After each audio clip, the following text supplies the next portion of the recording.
Anatole Koliné-Makosso avait rendez-vous ce jeudi matin 10 heures au building administratif, le siège de la primature sénégalaise, logé dans ce bâtiment, fleuron du patrimoine architectural dakarois.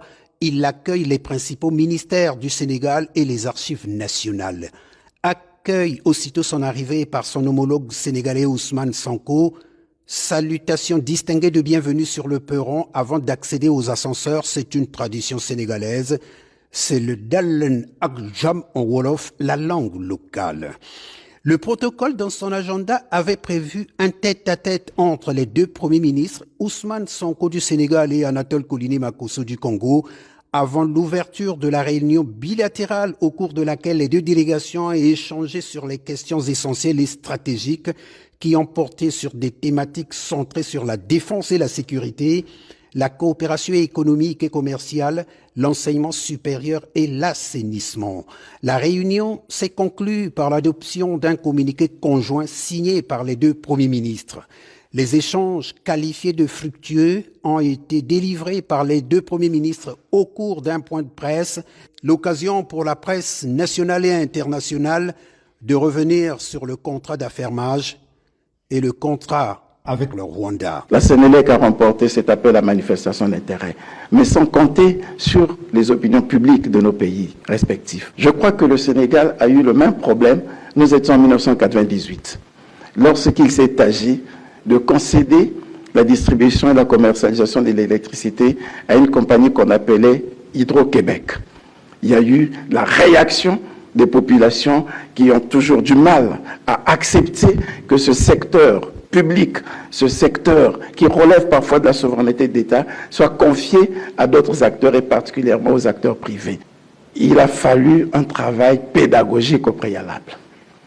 Et ce travail pédagogique n'a pas été assez efficace, ce qui a suscité un certain nombre d'inquiétudes, d'interrogations.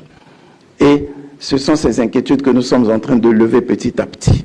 Et si nous parvenons à lever ces inquiétudes, nous allons nous asseoir de nouveau avec Sénélec pour voir dans quelles conditions, effectivement, l'opérationnalisation de ce contrat d'affermage devrait se faire. Sans doute, avons-nous confondu vitesse avec précipitation. On était tellement sûrs de la volonté de tous d'aller vers la réforme de ce secteur que nous avons voulu anticiper. Les populations nous ont dit, nous avons encore besoin d'en apprendre davantage et c'est pour cette raison que le Conseil des ministres, sur instruction du président de la République, nous a simplement demandé de conduire la réforme avec méthode jusqu'à ce que l'ensemble des parties prenantes adhèrent de façon à ce que ce soit une réforme réussie. Il y a des autorisations provisoires d'occuper d'une durée de 2 ans. Si au bout de 2 ans, aucune activité n'a été réalisée, l'autorisation provisoire d'occuper devient nulle.